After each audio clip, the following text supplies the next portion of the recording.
Hey there, folks. So this week's episode is being split into two episodes. So I wanted to give you a little warning beforehand. It went a little long. This episode's about presidential politics and with the election being uh, next Tuesday, which will be the day that the second half of this episode comes out. We just wanted to voice our full opinions on the matter and not really shorten or censor ourselves on it. So we're splitting it into two. So this is part one. Part two will be out on Tuesday next week, Election Day. And then that'll be our release for next week. And you'll catch us again the following Thursday. Can't wait to see you. Thanks. Just as a reminder, you can visit us at thoughtsexpanded.com. That's thoughtsexpanded.com to sign up for our amazing Patreon exclusives, listen directly, and share our latest episodes with your family and friends. Thanks for listening.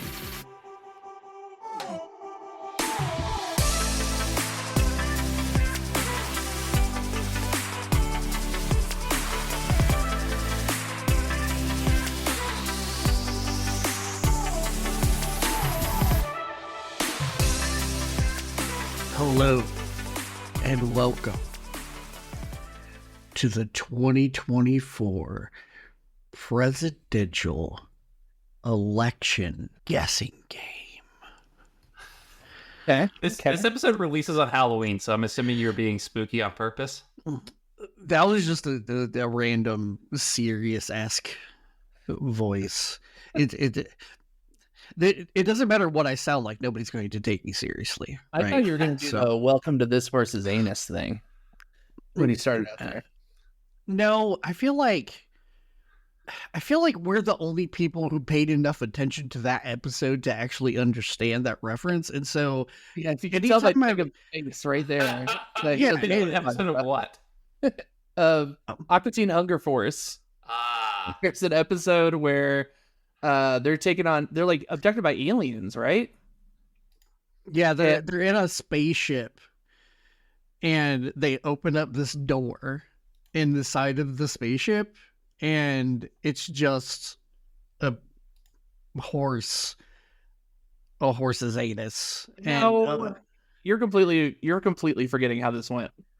They were forced to watch a video on like a video reel, like an old timey video, and the only video they had on the spaceship was called "Welcome to This Horse's Anus," and it was like a science health video or whatever about like the digestion tract of a horse. Yeah, I remember that completely differently. Yeah, you don't remember that at all. That sounds like an episode of Aqua Teen Hunger Force. Yeah. So, welcome again.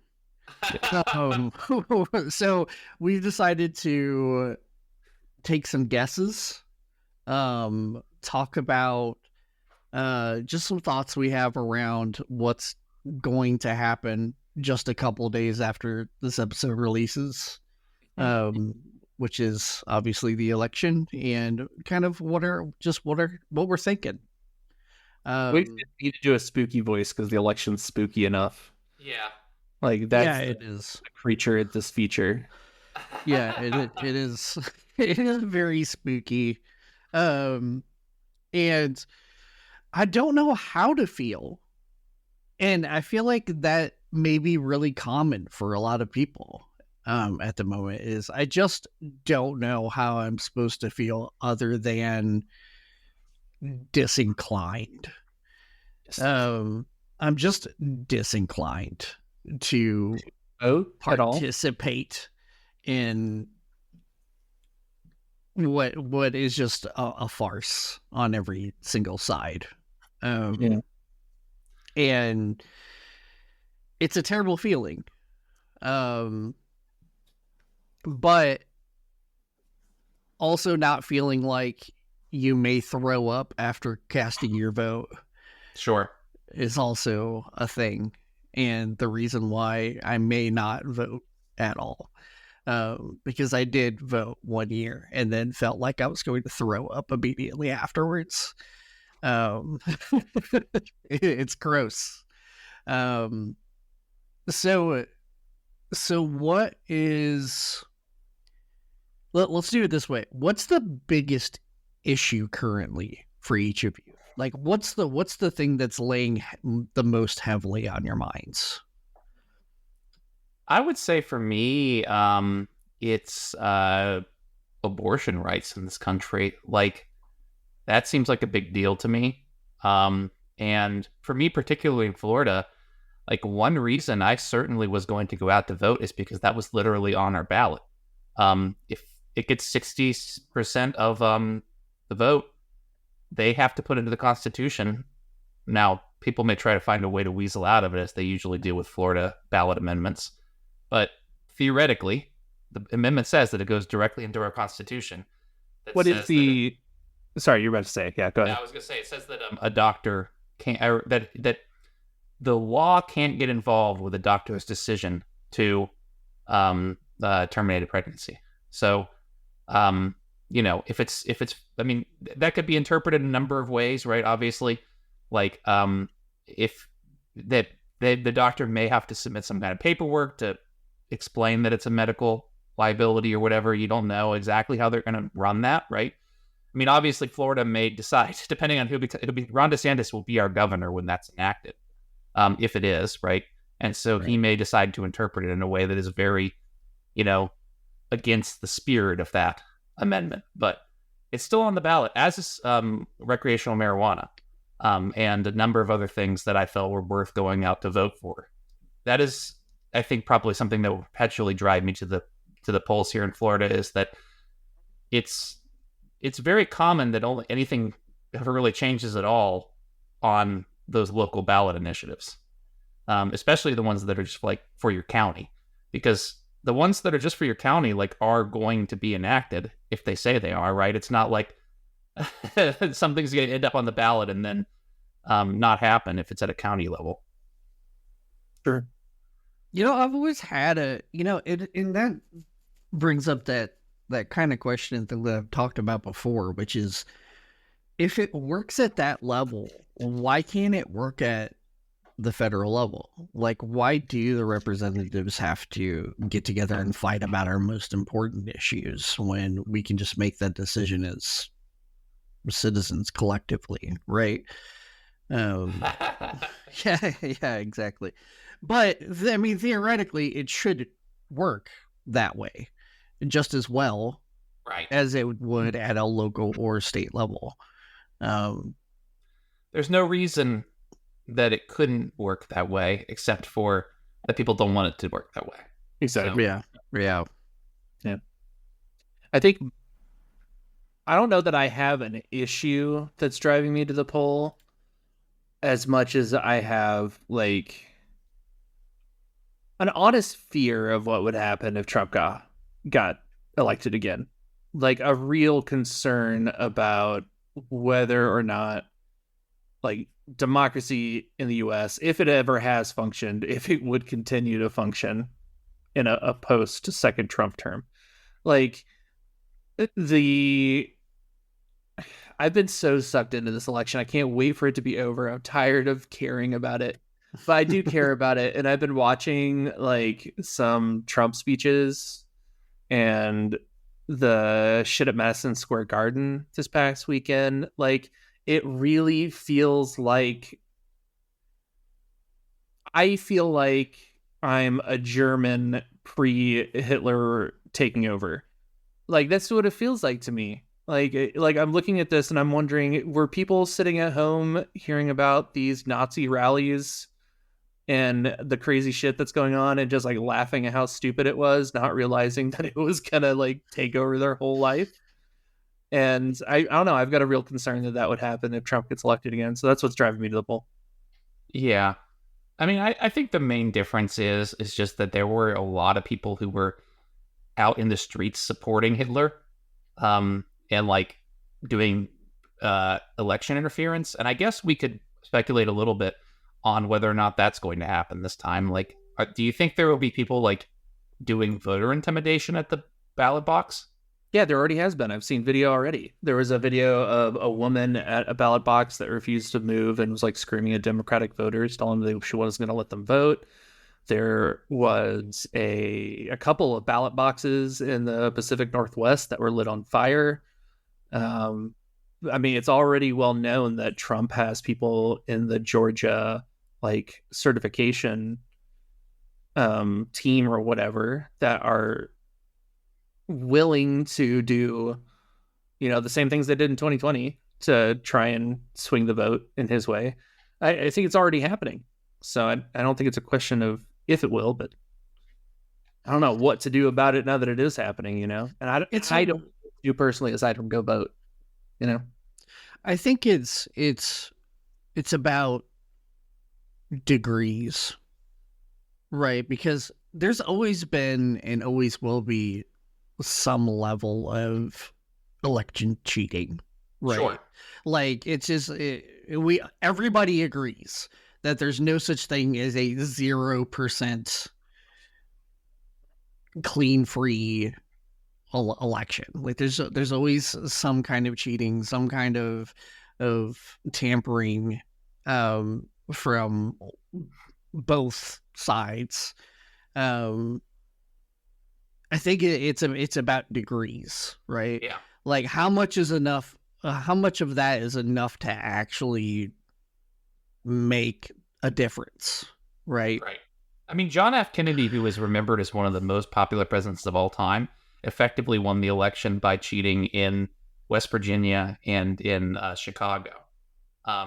It wasn't proven. Well, it was never proven. Yeah, but nothing was ever stuck to him. But it was one of those deals where it was expected that both sides were going to pull stuff like that, no matter what.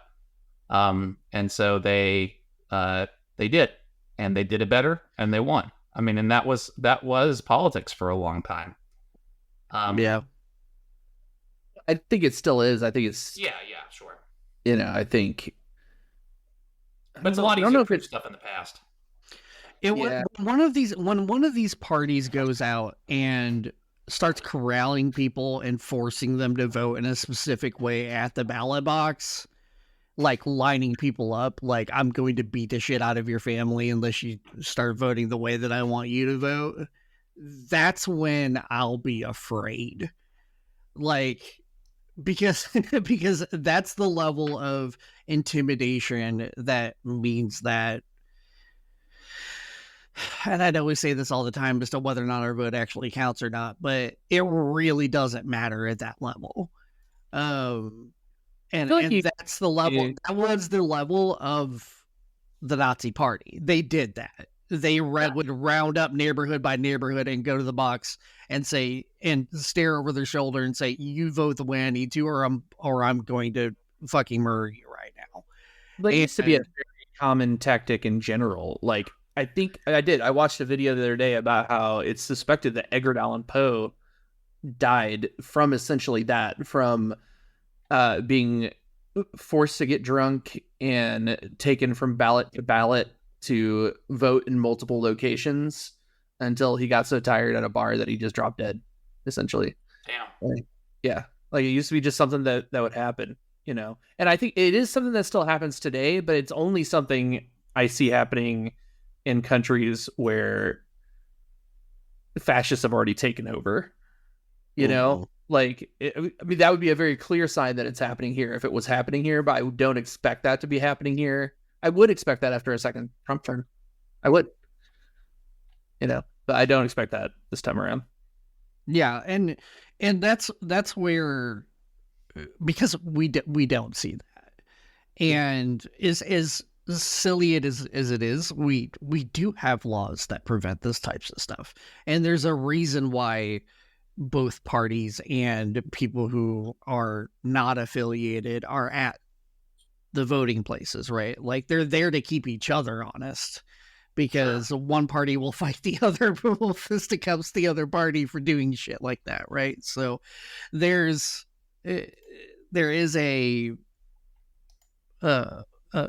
just a method of them keeping each other honest, as well as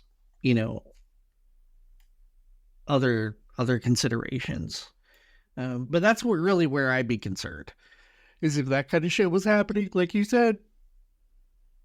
That's the level where we've gone too far. We're no longer in any way kind of free.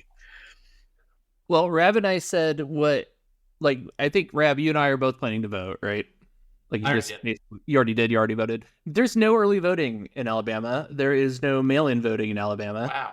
You can only vote on election day, and you have to vote at the very specific spot they tell you to go. You can't go to any polling station. So that's annoying. I will be there on Tuesday. But Wiggy, what would get you to go to the poll? Like, we know that you're probably not going, but like, what would it take to get you to go? It's hard to say, because maybe if I explain my why in a very specific way, you'll kind of see my conundrum. Kamala doesn't have any plans. Sure.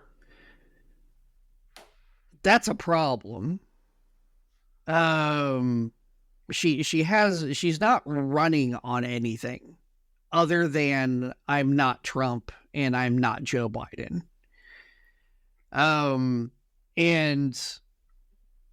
unfortunately, that's not enough for me. And I don't like identity politics either. I'm not going to vote for her just because she's black. I'm not going to vote for her just because she's a woman. Like I need to know that you have policies that agree with the agenda that I want to forward. And the only things that she's come up so far was one of the things about not taxing tippers, which is something that she actually took from Trump. And not taxing tips has been an idea for a very long time. I understand that, but he said it, and then 3 days later, she was like, their party was like, "Oh, this is taking off. Let's say the same thing." Like, it was very obvious. I don't think it's a bad thing though necessarily. No. It's a good thing. That's a good idea. We'll do that. That's a yes and moment for me. But yes. Like, but there is no, like, this is my plan to fight this problem. This is my plan to fight this problem. She just doesn't have any of those. She has said a lot of plans though. Like, she has said, sure, I've got lots of plans to think about having plans, which is the same thing that Trump said, right? Like I have lots of plans to think about plans. And maybe we were watching different debates or something, because like she did specifically say plans, like, you know, for economy stuff, but she's flipped on all of it. She's flipped on all of it since she said that in the debates. That's the thing about it, is she's done the same thing that Trump has. They've both done the same thing. They've flipped on everything that they've said that they were going to do since they've actually had the debate. What has she flipped on? Tell me some things that she's flipped on since the debate. So she flipped on her Israel support, right? So she said that very specifically that that as America, we would always defend Israel, right? But that she thinks that the genocide should stop, and that there is genocide, and that it should stop. Okay. Now she said that during the debate? Yeah, she said that during the debate and before the debate. She said genocide? I can't believe that. She didn't use the word genocide. She may not have used the word genocide, but that's what she meant, was genocide. Using the word genocide would probably be a better thing to do. Yeah, I that would make me vote for if she used the word genocide. To be clear, I did not vote for Trump either. I did not cast a presidential vote. I did everything else. Right. And now she's saying that kind of no matter what Israel does, we're going to back them. And that's not okay. I mean, it's so blatant that Bernie has come out and said, I know we don't agree with her on this, but we still need to vote that way just because we don't want Trump. And what? I agree with Bernie on that one. Like, I agree with him. See, I normally I would, and I'm not beyond overlooking one thing to vote for the rest of the things that I want as a voter. But she doesn't have anything else that I want from her, because her position is the same shit that's been going on for the past 4 years, right? There is no, because she's controlled by the party. She's controlled by the party. She is not some overarching figure that has some kind of pull behind her to actually get shit done. She's owned by the DNC, right? That doesn't exist outside of the dictator of Trump. Right. But hold on. This is what we've been talking about. This is the status quo bullshit that we've been complaining about for the past year that we've been doing the podcast. That power level of corruption, she's a part of. So I have a problem with voting for the power corruption. Now let me get over to the Trump side, okay? Because in your mind, it's what you're hearing is, I hate them and I'm probably going to vote Trump. But no, that's not going to be that's not the thing. I have a problem with both sides. The Trump side. And this is what drives me nuts, is that if half of the policy decisions that so if you get around the bullshit, right? If you take the personality shit out of some of the things that he's saying, and some of the things that Musk has said, and some of the things that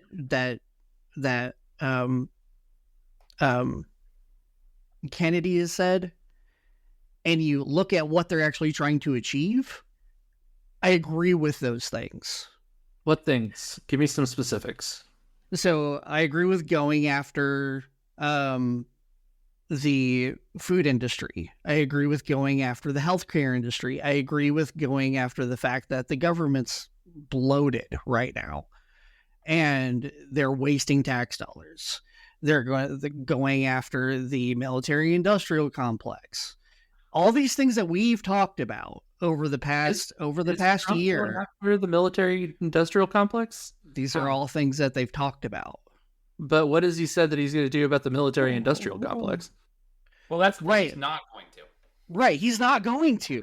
But what I'm trying to say is the policy things that they're talking about, if that was actually coming from the left, those things, I would vote left. Sure. In a heartbeat.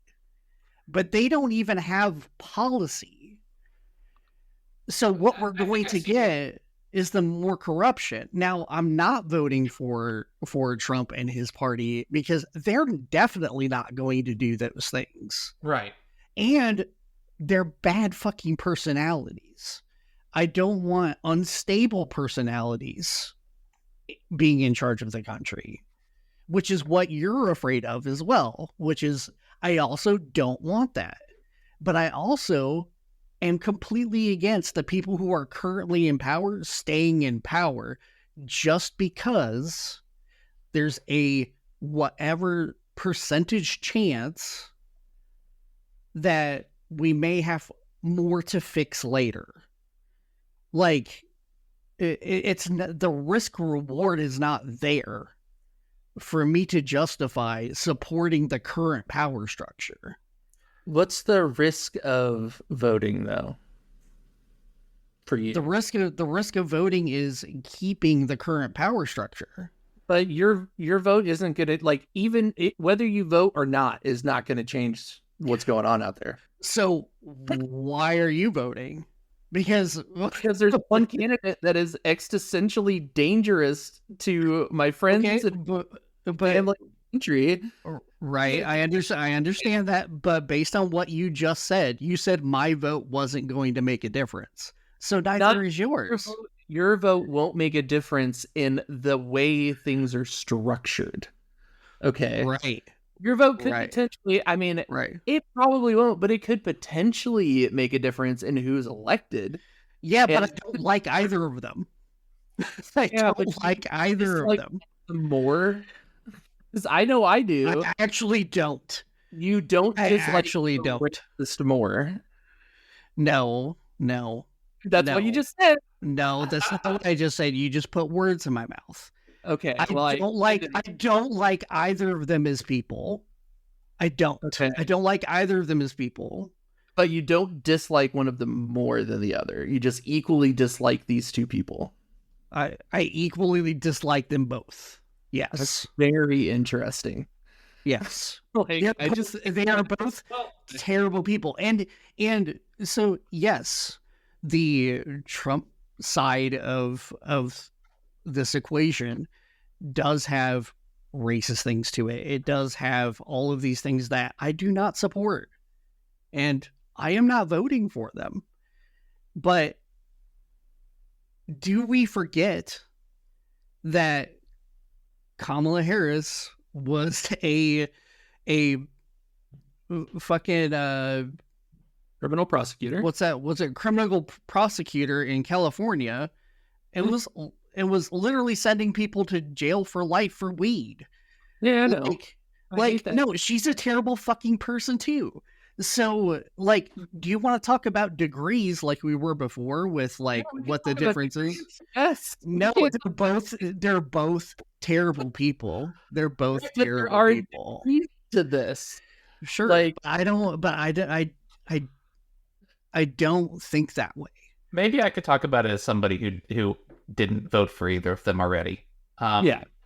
I'll just say, like, my reasons for doing that mostly, like, well, first of all, the main reason is that I know that Florida will go red either way, and I don't care. Like, I personally do dislike Trump more, I would say, but I mean, it really is not that much more.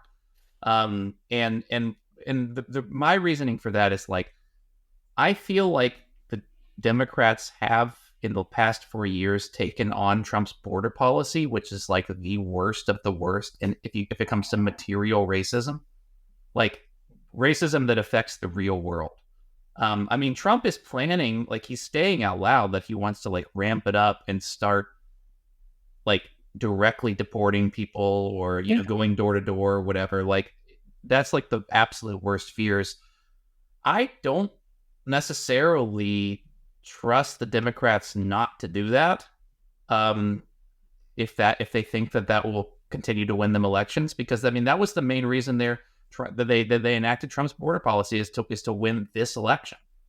I mean, I think if Trump wins this election, that Democrats might go that way in the future to try and win votes, and that's for sure.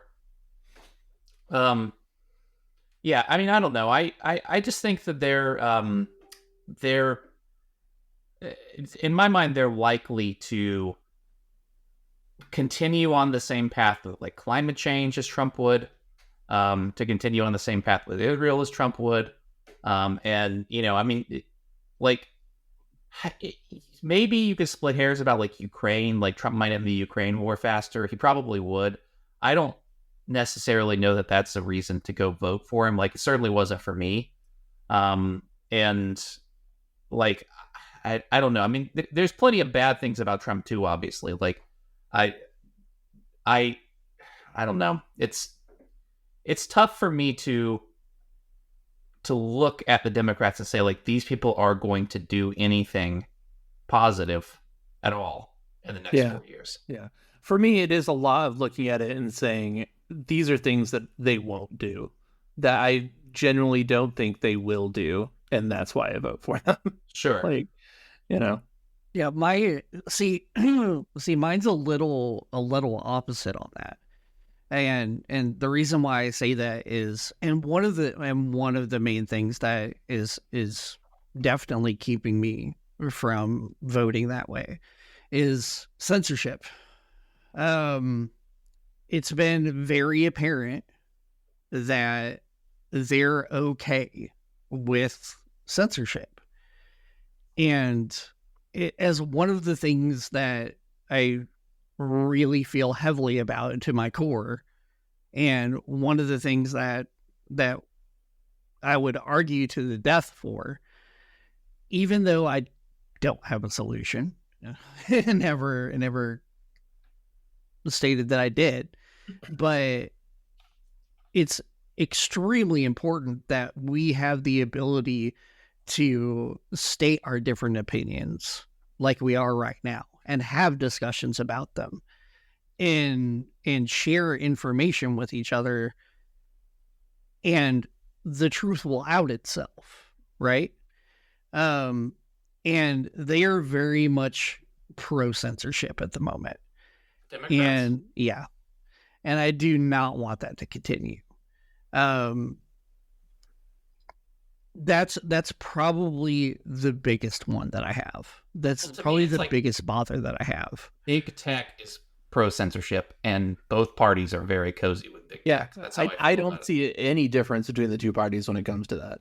I feel I can hear Trump saying it out loud because he doesn't like himself being, told, hey, we don't want you on this platform. Sure, that sucks for him, but I they're not going to do anything different.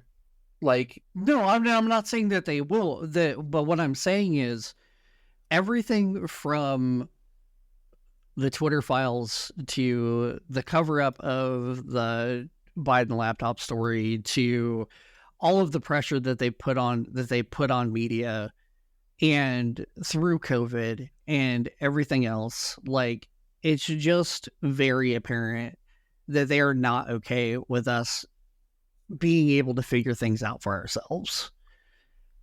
And they've proven that they'll go the lengths that they need to go to make sure that we don't get all the information that we need. And why it's so important for even little shitty, like off the beat podcasts to be able to present information and have talks about them and share that information with the public. And so if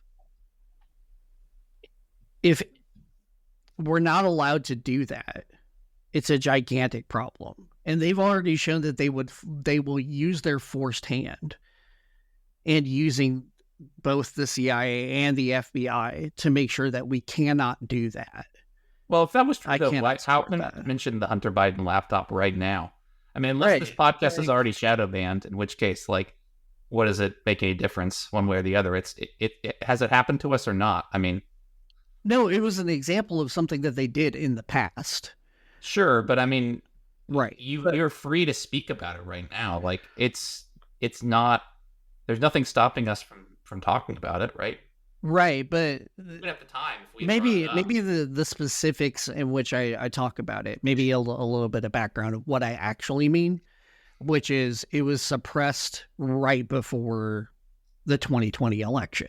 You couldn't post about it on Facebook.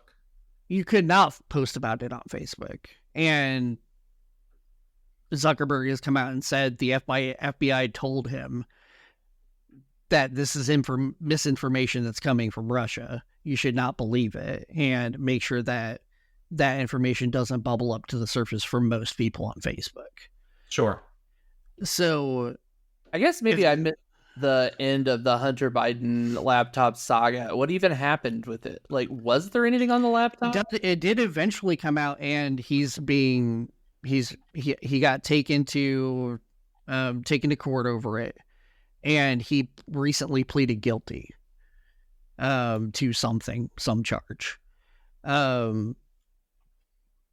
But it's just that they will go to those lengths to enforce that type of information, like, and to keep it out of the hands of people because they don't think we're smart enough to make our own decision, and they have an agenda.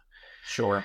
Well, to some degree, I feel like that's just the FBI. Like, not like, obviously, like, Biden benefits from suppressing that information, but I feel like Trump would do that if he could, and it's just that the FBI doesn't agree with him fully, or like something along those lines. Like, Very well could be. Very well could be. Yeah, I'm not. Personality-wise, I feel like Trump would if he could. It's just that, like, he doesn't have the wherewithal to make Mark Zuckerberg do anything.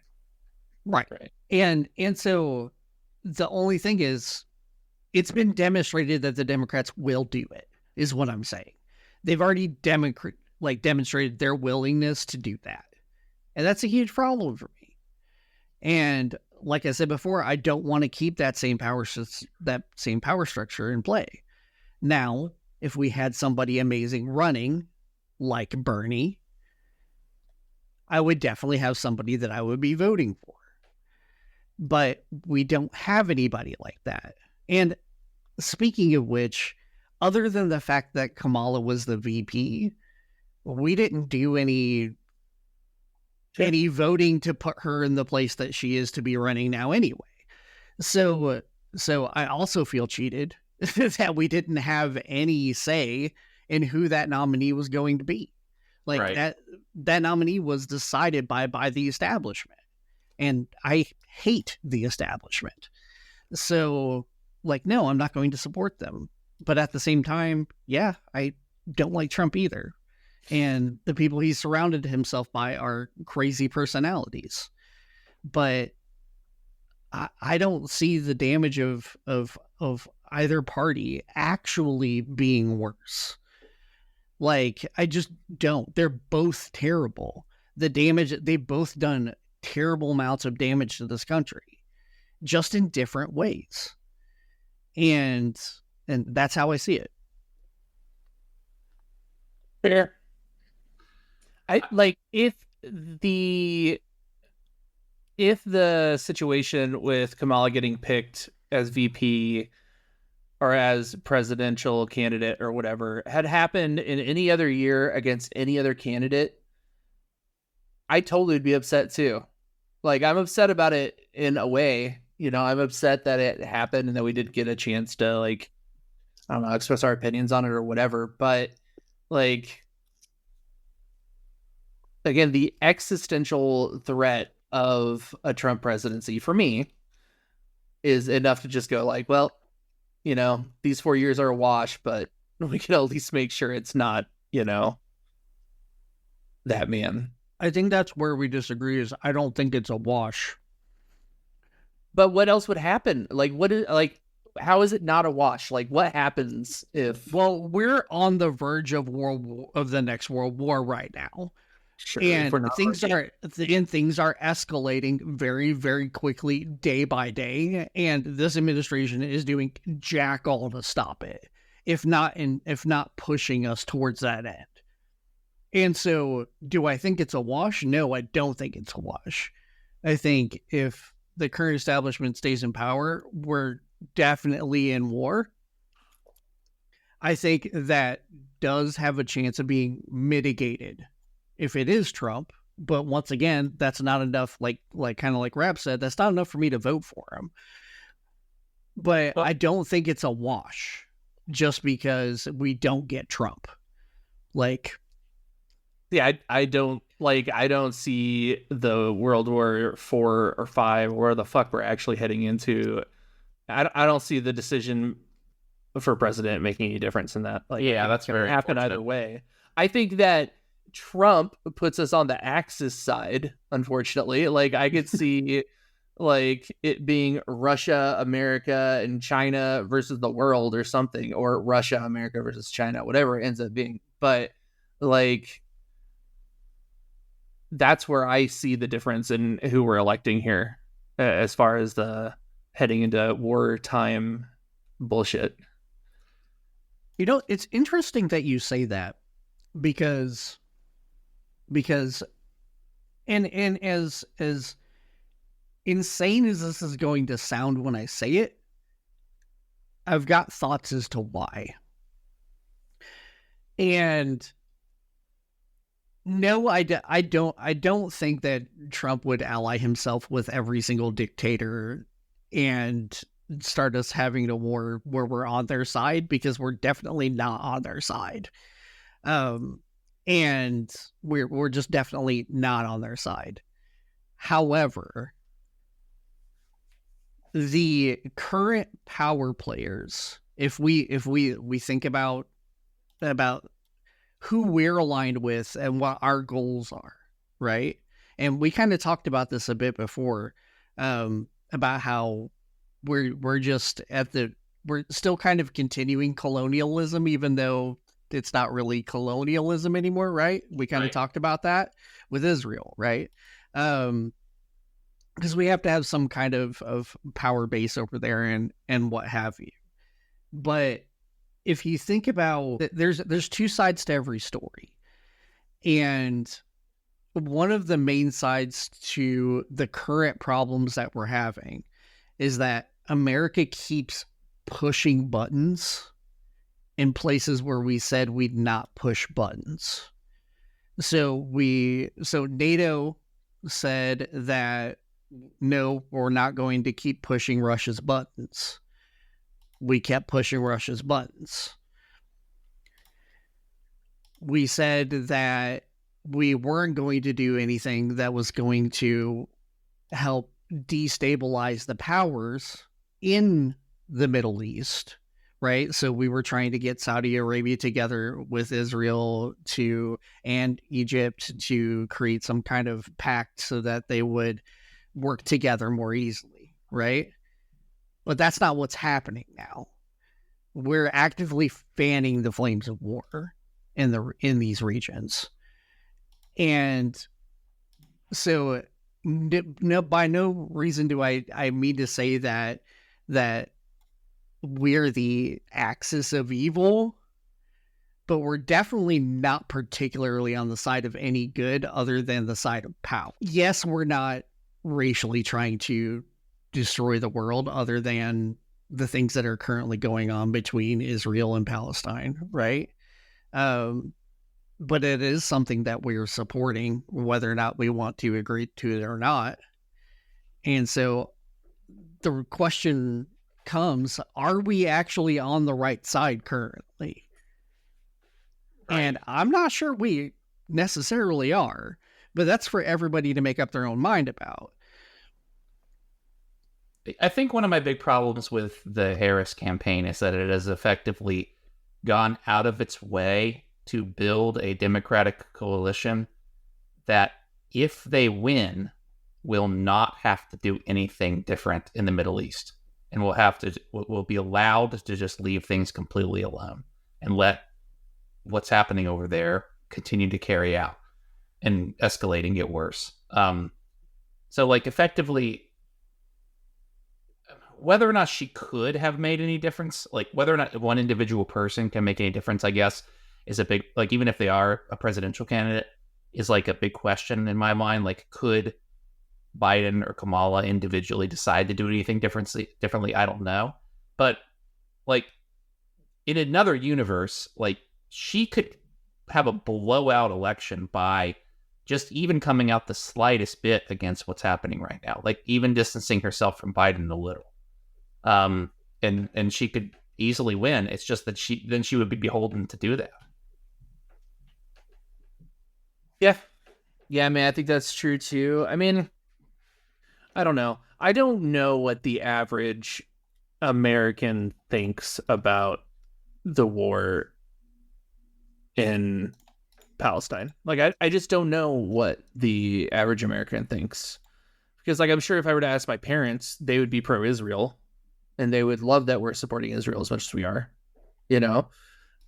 And I'm sure that's true for the vast majority of evangelical Christian people in America, which does make up like a large size of America, you know? It's about 40. It's about 47% if you count everybody together. So if you count Judaism, if you count Catholics, if you count all of them together, right, in a group, yes, it's like 47%. Anyways, sure. No matter what says. I do think that you could be correct that it might turn out enough young voters to make a difference.